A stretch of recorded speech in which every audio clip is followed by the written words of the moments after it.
Assalamualaikum warahmatullahi wabarakatuh. Kembali berjumpa dengan saya, Hersbun Arif dari Forum News Network. Peluang Presiden Jokowi untuk memperpanjang masa jabatannya, apakah melalui penundaan pemilu atau mengubah aturan batasan seorang presiden itu bisa menjabat sampai 3 periode, nampaknya ini semakin berat. Atau dalam bahasa Wakil Ketua MPR dari fraksi PKS Hidayat Nur Wahid malah sudah nyaris tertutup. PDIP, partai yang menjadi pengusung sekaligus induk semang Jokowi, menyatakan tidak akan melanjutkan pembahasan amandemen Undang-Undang Dasar 45 tentang pokok-pokok haluan negara atau PPHN karena khawatir akan ada penumpang gelap. Ini diksinya penumpang gelap ini saya kira menarik dan kita dengan mudah menafsirkan siapa sebenarnya yang dimaksud dengan penumpang gelap. Walaupun orang banyak yang menyatakan bahwa sekali dibuka amandemen meskipun itu terbatas, itu kotak Pandora itu akan masuk. Tetapi kalau kita kaitkan dengan situasi sekarang, kita sama-sama tahu siapa yang dimaksud dengan penumpang gelap. Ini pasti dikaitkan dengan adanya upaya untuk melakukan amandemen, mengubah aturan menjadi 3 periode atau setidaknya memperpanjang masa jabatan Presiden Jokowi. Mengingat dinamika politik yang berkembang, apalagi saat ini tengah ramai wacana penundaan pemilu yang akan berimplikasi pada perpanjangan masa jabatan presiden, maka sebaiknya rencana amandemen terbatas Undang-Undang Dasar 1945 itu tidak dilaksanakan pada periode 2019-2024. Ini kata Wakil Ketua MPR RI dari fraksi PDIP Ahmad Basyarah.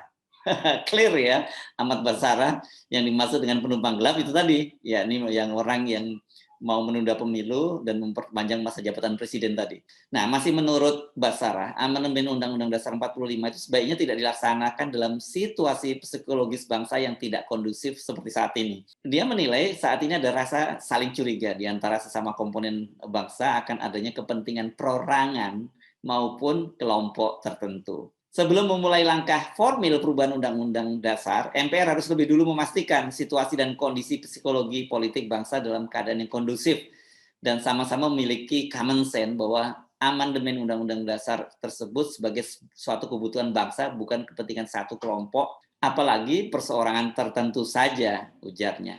Di samping itu, Basyarah menyatakan saat ini partai politik juga sudah mulai sibuk menyiapkan diri menyongsong pemilu serentak pada tahun 2024. Karena itu, Basyarah menilai mereka tak akan fokus pada amandemen Undang-Undang Dasar 1945. Ahmad Basyarah menyatakan bahwa MPR akan tetap berkomitmen terus membahas PPHN tersebut agar dapat direkomendasikan pada MPR periode berikutnya. Ini saya masih mengutip Tempo ya, karena pernyataan dari Ahmad Basyarah ini langsung disambut oleh koleganya sesama Wakil Ketua MPR dari fraksi PKS Hidayat Nur Wahid. PKS mendukung pernyataan PDIP dan kami berharap usulan amandemen ini segera dihentikan supaya lebih tenang. Ini kata Hidayat Nur Wahid. Hidayat menyatakan PKS sejak awal menolak agenda amandemen Undang-Undang Dasar 1945 karena khawatir akan membuka kotak Pandora untuk mengubah pasal-pasal yang krusial dari konstitusi seperti pembatasan masa jabatan presiden. Sikap PKS itu, kata Hidayat, sebelumnya sama dengan sikap resmi fraksi Partai Golkar, Partai Gerindra, dan Partai Demokrat. Dengan masuknya PDIP, maka posisi partai penolak semakin kuat. Dan Hidayat juga menengarai Partai Nasdem selanjutnya juga akan menyusul sesuai dengan sikap mereka yang menolak penundaan pemilu 2024. Jadi menurut saya untuk memenuhi persyaratan dan mengusulkan amandemen itu akan sulit, apalagi untuk sampai disetujui. Sebab petanya jelas, 4 partai menolak, 2/3 syarat hadir sudah tidak bisa dipenuhi, apalagi nanti kalau ditambah dengan DPD. Pintu amandemen sudah tertutup, itu kata Hidayat. Hidayat benar, dengan peta politik terbaru, sejak munculnya ide penundaan pemilu dan perpanjangan masa jabatan Jokowi, sungguhnya barisan penolak amandemen Undang-Undang Dasar 45 ini makin panjang ya, karena ini salah satu pintu masuknya perpanjangan masa jabatan ini. Kalau kita lihat di DPR itu kan tinggal Golkar, PKB, dan PAN yang mendukung ide penundaan pemilu. Nasdem itu sangat keras, bahkan Surya Paloh itu adalah ketua umum partai pengusung pemerintah pertama yang sejak awal tegas menyatakan penolakan itu. Nah, begitu pula jika dikaitkan dengan dihidupkannya kembali opsi masa jabatan presiden menjadi 3 periode. dengan pintu masuk kan melalui amandemen Undang-Undang Dasar 45 ini. Peluangnya juga sangat tipis kalau tidak boleh dibilang sudah finish. DPD seperti dinyatakan oleh Ketua DPD Lanyala Mataliti sesungguhnya mendukung dilakukan amandemen terbatas.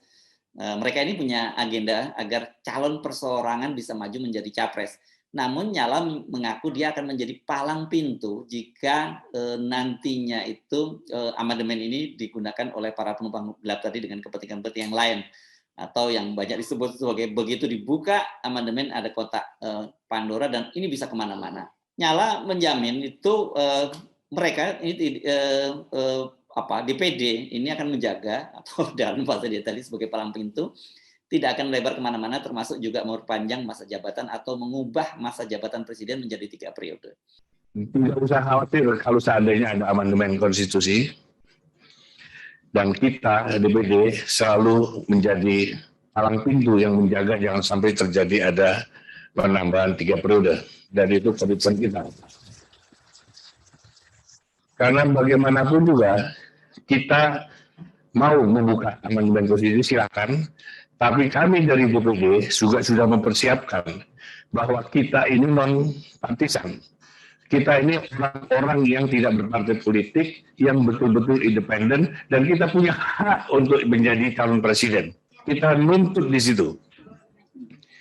Jadi kalau memang dia mau buka pintu amandemen konstitusi, silakan kita buka sama-sama. Kita masuk sama-sama dan kita putuskan. Ini hak kita sebagai seorang independen. Kita minta dibuka. Wali kota, bupati ada calon independen. Gubernur ada calon independen. Kenapa? Presiden nggak ada. Takut. Ya, jadi nggak usah khawatir. Saya sudah berapa kali didatangi dari kelompok sana, kelompok sini, dirayu sana, dirayu sini. Saya tetap istiqomah. Saya bilang sampaikan bahwa kita jangan melanggar konstitusi. Kalau mau amandemen, silakan amandemen, kita buka sama-sama. Pernyataan Ahmad Basarah sebagai Wakil Ketua MPR dari PDIP tadi kan jelas ya, ini merupakan pukulan bagi Jokowi dan kelompok kepentingan yang ingin memperpanjang masa jabatan Jokowi di bawah kendali yang saat ini dirijennya itu atau kendalinya adalah Menko Marinvest Luhut Panjaitan. Direktur Eksekutif Political Review Dr. Ujang Komarudin dalam wawancaranya dengan saya, dia mengaku mendapat informasi A1 gitu ya. A1 itu tuh menggambarkan bahwa ini info yang sangat valid, bahwa Jokowi dan pendukungnya akan menghidupkan opsi 3 periode itu setelah gagal dengan operasi politik penundaan pemilu. Salah satu caranya itu dengan menawari Puan sebagai wapres. Karena kan PDIP hari ini menolak penundaan dan perpanjangan masa jabatan presiden. Clear. Nah, ketika menolak, maka PDIP ya partai penambah yang perlu dirangkul. Nah, desain 3 periode itu bisa jadi nanti ya Pak Jokowi akan mengatakan bahwa Bu Mega misalkan, ayo kita koalisi, nanti Mbak Puan jadi cawapres saya aja, kita pemilu, kan beres. Nah, info yang sama juga didengar oleh Rocky Gerung. Untuk melunakkan Megawati ini, selain menawari Puan menjadi capres, mereka juga menawarkan amandemen Undang-Undang Dasar 45 dengan paket pemilihan presiden dikembalikan ke MPR dan menghidupkan kembali GBHN atau yang saat ini disebut sebagai PPHN. Namun tampaknya berbagai godaan itu tak menggoyahkan Megawati. Tanpa gembar-gembor menyatakan tegak lurus, taat dan tunduk pada konstitusi, Megawati telah menunjukkan jati dirinya sebagai negarawan yang menjunjung tinggi konstitusi. Sikap Megawati itu setidaknya tercermin dari berbagai pernyataan Sekjen PDIP Hasto Kristianto dalam menanggapi isu 3 periode maupun penundaan pemilu. Dan sekarang ini melalui Ahmad Basarah, kader PDIP yang menjadi wakil ketua MPR dan ditugasi untuk membahas amandemen konstitusi, Megawati sudah mengirim sinyal yang cukup tegas. Nah, apakah konsekuensi dari sikap PDIP yang tidak akan membahas amandemen konstitusi secara terbatas pada periode 2019 sampai 2024 ini? Pertama, Megawati ini menutup pintu bagi Jokowi untuk memperpanjang masa jabatannya, baik melalui penundaan pemilu maupun mengubah aturan masa jabatan presiden dari 2 periode itu menjadi 3 periode. Kedua, ini yang menarik ini, berkaitan dengan ibu kota negara baru. Hampir dapat dipastikan akan semakin berat perjuangan Luhut untuk mendapatkan investasi. Ini para investor ini pasti akan mempertanyakan bagaimana nasib investasi mereka yang akan dibenamkan di IKN bila dipastikan Jokowi akan mengakhiri jabatannya sampai tahun 2024. Sebab kita tahu sekarang ini kan penentangan terhadap pembangunan ibu kota baru ini sangat masif di tengah masyarakat, dan juga ada satu problem yang sangat serius, yakni berkaitan dengan APBN Indonesia yang sangat berat situasinya. Jadi walaupun dikatakan bahwa APBN untuk membangun ibu kota itu nanti APBN-nya maksimal 20% dan sisanya itu nanti dibiayai dari investor. Pertanyaannya investor mana yang mau menanamkan investasinya di situ dengan tidak adanya kepastian bahwa pemerintahan yang akan datang itu, pemerintah setelah Jokowi akan melanjutkan membangun ibu kota baru. Nah, masih ada kaitannya dengan pembangunan IKN. Ini kan kita ingat ya, sebagaimana dikatakan oleh Ketua MPR Bambang Susatyo, akan dibuatkan pokok-pokok haluan negara agar ada landasan yang kuat sehingga siapapun presidennya setelah Jokowi harus melanjutkan pembangunan ibu kota baru. Siapapun presidennya setelah Jokowi harus melanjutkan pembangunan IKN, ini dipastikan tidak akan terwujud. Bagaimana akan membuat PPHN kalau tidak ada sidang MPR yang akan membahas soal agenda perubahan amandemen terbatas Undang-Undang Dasar 1945, karena pintu masuknya di situ. Jadi ini dengan keputusan Megawati menarik atau PDIP menarik diri dari pembahasan amandemen Undang-Undang Dasar 1945 ini sampai tahun 2024, hampir dipastikan ini juga tidak akan terwujud. Nah, kalau benar implikasinya seperti itu, ini jadi ngeri-ngeri sedap.